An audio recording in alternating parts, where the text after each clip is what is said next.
So, welcome dear students. Let us start with the complex analysis. और जहाँ पर हमने छोड़ा था वहीं से हम कंटिन्यू कर रहे हैं. See the problem. Find the bilinear transformation which sends the point z equal to -1 0 1 from z plane into w equal to 0 I 3 I in w plane.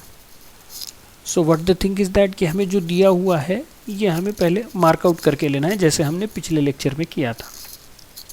कैसे करेंगे? See carefully.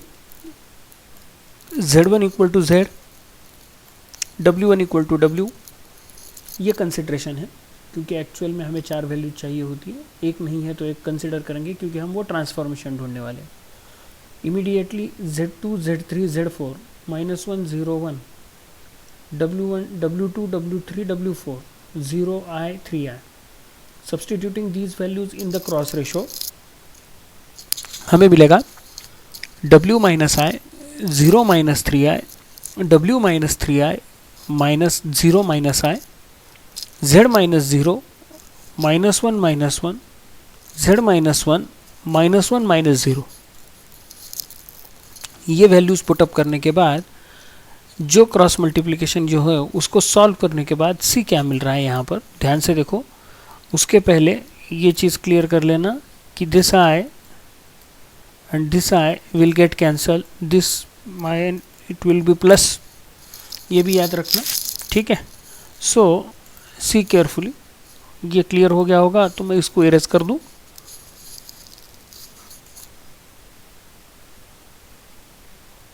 अब ध्यान से देखना.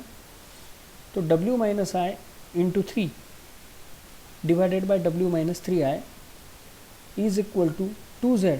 इसमें का ये माइनस और ये minus will be plus 2z upon z minus 1. अब ये क्लियर हो जाने के बाद ये 3 RHS में ले लेंगे. सो फाइनल आंसर क्या मिलेगा ध्यान से देखना. w minus i upon w minus 3 i equal to 2z upon 3z minus 3. That means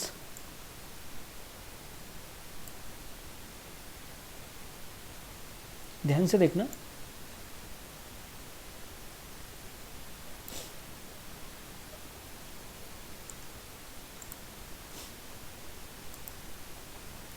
यहां पर है हम by using componendo dividendo property. पिछले बार भी मैंने कह दिया था कि ये कंपोनेंडो डिविडेंडो कैसे यूज करना है, उसी को हम आगे ले रहे हैं.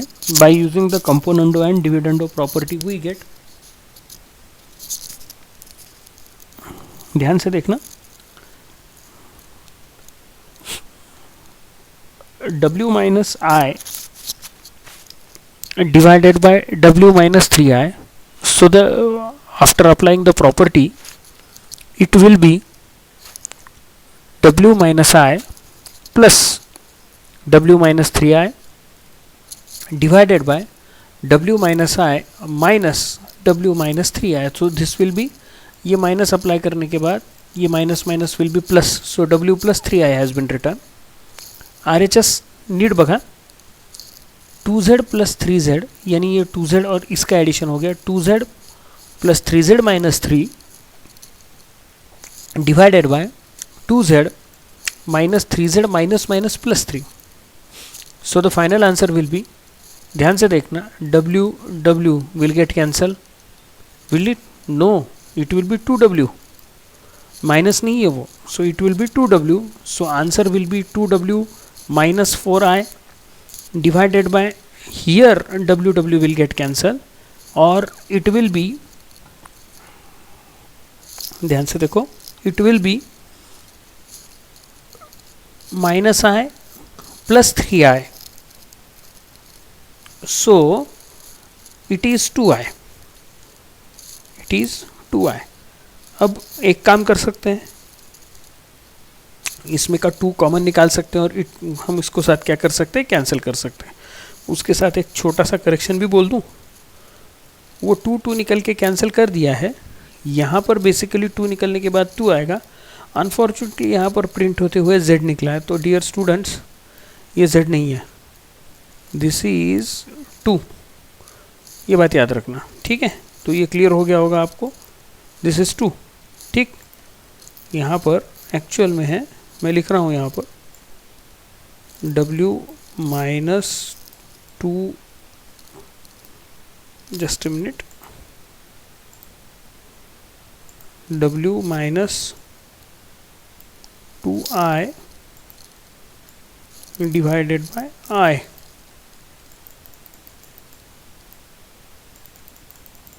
ठीक है। सो इतना याद रखना। अब इतना क्लियर हो जाने के बाद अब ज़रा ध्यान से देखना, 5z minus 3 divided by z plus 3।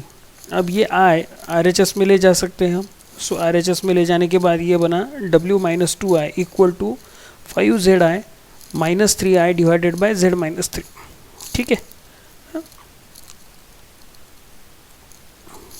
कैसे क्या इक्वेशन हम RHS में ले जाने के बाद इक्वेशन का साइन कैसे चेंज हो गया। तो डियर स्टूडेंट्स पहले से ये ध्यान से देखो, यहाँ पर वो थोड़ा सा माइनस, यहाँ पर एक माइनस हमारा मिस हो गया था, तो वो माइनस z प्लस 3 है। So it will be w equal to 5zi minus 3i divided by minus z plus 3 plus 2i। अब इसका LHS RHS करने के बाद, इसका क्रॉस मल्टीप्लिकेशन करने के बाद, क्रॉस मल्टीप्लिकेशन किसका किसके साथ, इन दोनों का क्रॉस मल्टीप्लिकेशन और यहाँ पर एडिशन करने के बाद जो फाइनल आंसर बचा है वो है 3zi plus 3i divided by minus z plus 3। आप ज़्यादा से ज़्यादा 3 कॉमन निकाल सकते हो और ये आपका आंसर, ठीक है। ज़्यादा से ज़्यादा आप क्या कॉमन निकाल सकते हो, 3 कॉमन निकाल सकते हो, and that is your answer. Hopefully you are getting this.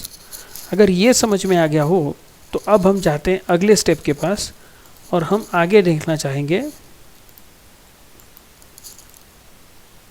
हाँ, ये प्रॉब्लम है हमारे लिए, फाइंड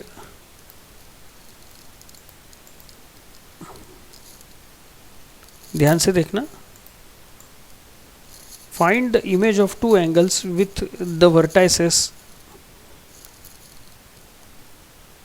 ध्यान से देखो, विद द वर्टाइसेस, कौन कौन से वर्टाइसेस है, j 1 प्लस आई 1 माइनस आई। बेसिकली ये थोड़ा सा यहाँ पर j नहीं है, ये i है, ठीक है। सो दिस इज i,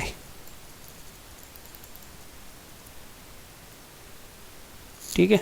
इसको i कंसिडर करके चलना, ठीक। चलो, तो i 1 plus I 1 minus I in the z plane under the transformation w equal to 3z plus 4 minus 2i. So what is this? This is the translation.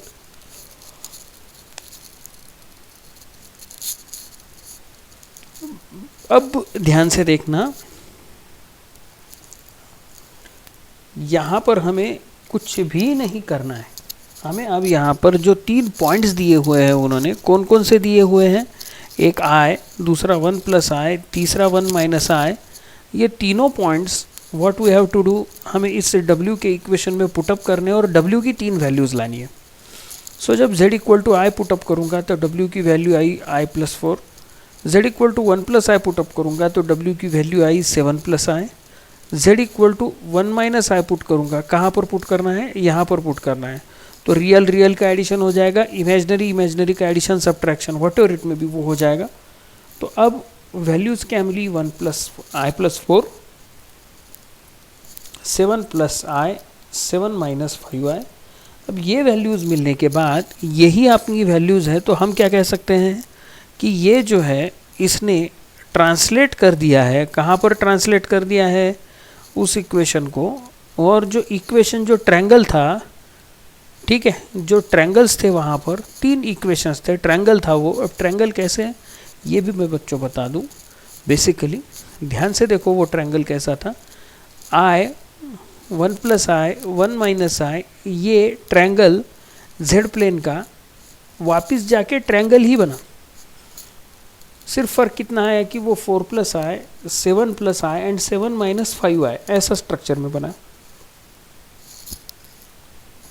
तो यही वो translation है जो मैंने कल आपको बताया था कि ट्रांसलेशन क्या करता है, वो सिर्फ चेंज करता है, उसको थोड़ा सा बढ़ाता है, नहीं तो थोड़ा सा क्या करता है, कम करता है, उसके स्ट्रक्चर में क्या नहीं करता, चेंज नहीं करता. Is it clear? So it preserves the mapping, therefore it is called as conformal mapping, and therefore it is a part of the conformal mapping, types of conformal mapping. Is it clear?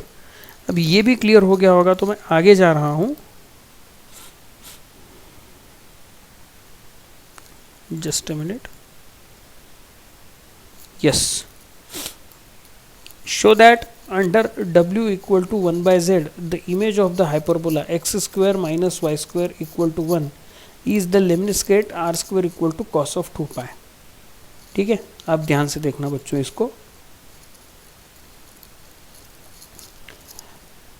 ध्यान से देखो. Inversion है ये, w equal to 1 by z मतलब inversion है. तो inversion है तो इसको कैसा डील करें, see carefully. The given curve is hyperbola लिख दिया. So immediately put x equal to r cos theta, y equal to r sine theta. ये कहाँ से लाया, हमने इसको पोलार में कन्वर्ट किया. Is it clear? हमने इसको किस में कन्वर्ट किया, पोलार में कन्वर्ट किया, और ट्राई कर रहे हैं कि उसका सोल्यूशन लाए. ठीक है, तो पोलार में कन्वर्ट करने के लिए हमें उसका क्या निकालना पड़ेगा, आर एंड थीटा निकालना पड़ेगा. आर कैसे निकालें, आर के लिए उसकी वैल्यू आइडेंटिफाई करो. वैल्यू आइडेंटिफाई करने के लिए x equal to r cos theta and y equal to r sine theta put up करो. पुटअप कर दिया तो इक्वल टू क्या मिला, ध्यान से देखना. अब are square cos square theta minus r square sine square theta equal to 1. अब ये cos square theta minus sine square theta equal to 1. That means r square into cos square theta minus sine square theta equal to 1. तो cos square theta minus sine square theta equal to r square cos of 2 fine 2 theta. ठीक है, r square cos of 2 theta. Is it clear?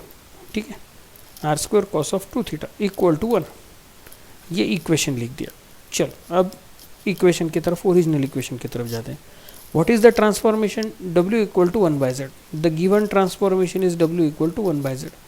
अब हमारे पास दिया हुआ क्या है, हमारे पास दिया हुआ z है, हमें ढूंढना किसको है, w को ढूंढना है. फिर भी let us do one thing, just interchange the things.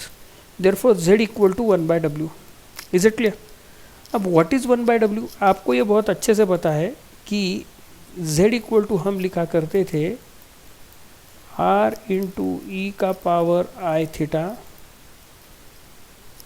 Is it clear? और अब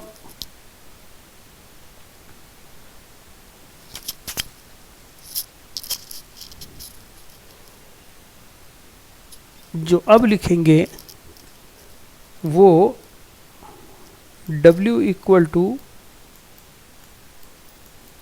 कैपिटल R ई का power I phi. w equal to capital R e का पावर आई फाई. इतना लिख दिया. तो अब इमीडिएटली ये चीज़ वहाँ पर सब्स्टिट्यूट कर देंगे. You know it very well, हमने ये बहुत बार किया है ना.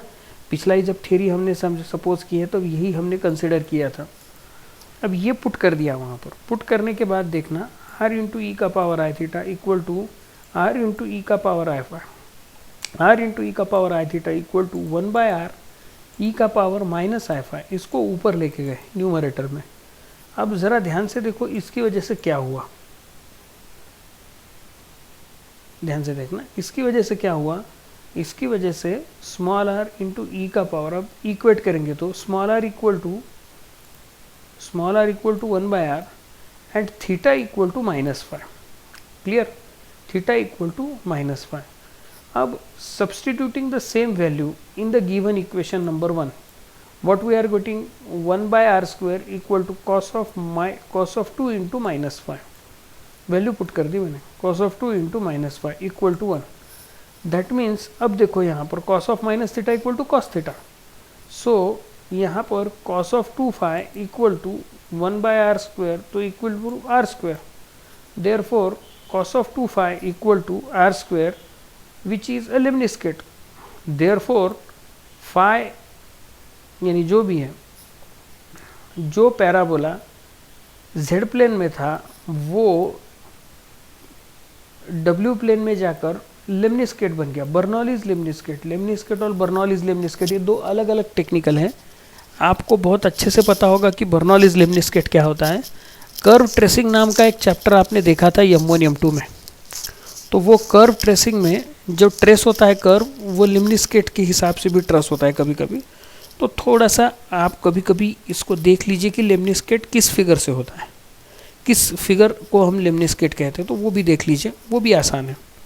ठीक है, छोटा सा एक हिंट दे दूं मैं, फूल की पंखुड़ी जैसी होती है ना, उस टाइप का स्ट्रक्चर होता है. ठीक है, आगे बढ़ता हूं.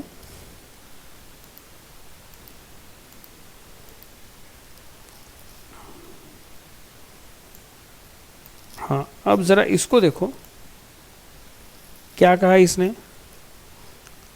For the transformation W equal to Z square, show that the circle modulus of z minus 1 equal to 1 transforms into the cardioid rho equal to, या sigma equal to, whatever it may be, 2 into 1 plus cos phi, where w equal to sigma into e का power i phi. ठीक है, इन w plane. चलो सबसे पहले w equal to Z square, done. अब w equal to Z square, इसका मतलब late w equal to, अभी जो इन्होंने कंसिडर किया था वही रो इंटू सिग्मा इंटू या रो इंटू ई का power I theta, z equal to r into ई का power I theta. Substitute these two values in w equal to Z square, so the value will be r square into ई का power 2 theta i 2 theta. Therefore equating both sides we get sigma equal to r square and phi equal to 2 theta. Is it clear? अब ज़रा ध्यान से देखना, ये हो गया fundamental relation. अब हमारे सामने ये क्लियर हो गया. अब मुझे इसकी एक्चुअल पुटअप करनी है, वैल्यूज पुटअप करनी है. तो वो कैसे फाइंड आउट करूँ? इतना क्लियर हो जाने के बाद इमीडिएटली हमने क्या किया कि वैल्यूज पुटअप करने के लिए जो इक्वेशन दिया था सर्कल का वो आइडेंटिफाई किया. ठीक है, अब ये सर्कल का इक्वेशन कैसे हुआ ये भी देख लीजिए. हाँ, थोड़ा सा अभी इसको भी एक्सप्लेन कर देंगे. z minus 1 equal to 1, but what is z? z equal to x plus iy. Substitute the value of z x plus iy minus 1 as it is equal to 1. अब ये मॉड है, तो मॉड का मतलब क्या होता है? ये 1 है. हाँ,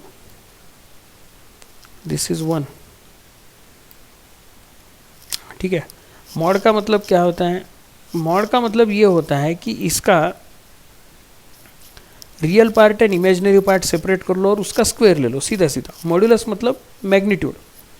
तो इसका रियल पार्ट कौन सा है? x माइनस 1 इसका रियल पार्ट है और इमेजिनरी पार्ट कौन सा है? y. सो x माइनस 1 का whole square plus Y square equal to 1. Done. तो that means x square minus 2x plus 1 plus Y square equal to 1. So x square plus y square minus 2x equal to 1. अब this is called as the equation of circle. ये equation of circle in xy form में है और particularly ये general equation of circle के structure में है. ठीक है, तो अब इसको equation को हम कैसे फाइंड आउट करेंगे? ये तो हो गया, equation हो गया. अब हम हमारे स्ट्रक्चर में इसको कैसे देखेंगे? That's what we want to see. तो चलो see carefully. अब क्या हुआ है? हमने यहाँ तक तो फाइंड आउट किया.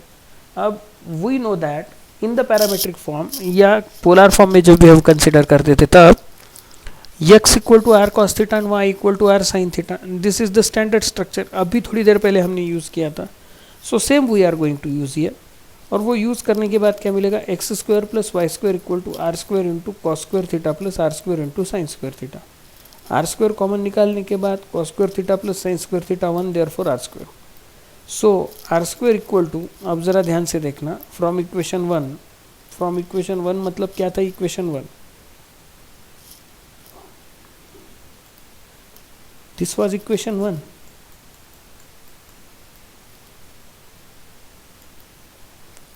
सो x square plus Y square equal to r square. So r square minus 2x, तो 2r cos theta equal to 0. ध्यान से देखो, R square equal to 2r cos theta, therefore r equal to 2 cos theta. अब are square equal to 4 into cos square theta. अब are square equal to theta, sorry R square equal to theta नहीं था, just a minute, R square equal to rho था। So यहाँ पर छोटा सा correction कर लेना,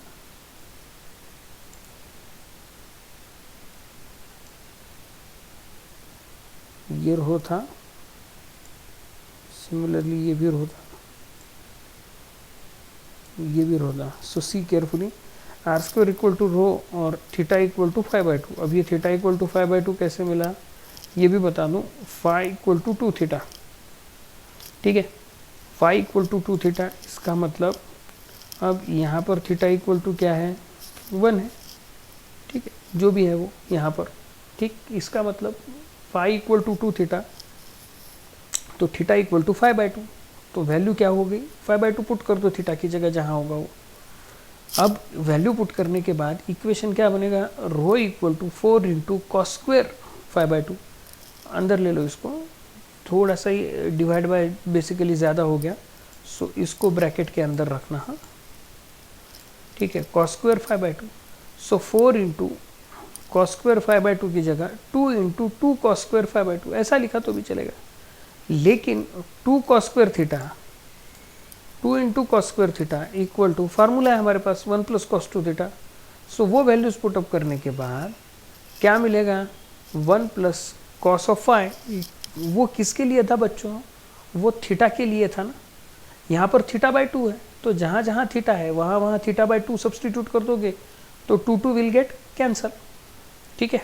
सो ultimately the answer would be, ध्यान से देखना, ultimately the answer would be rho equal to 2 into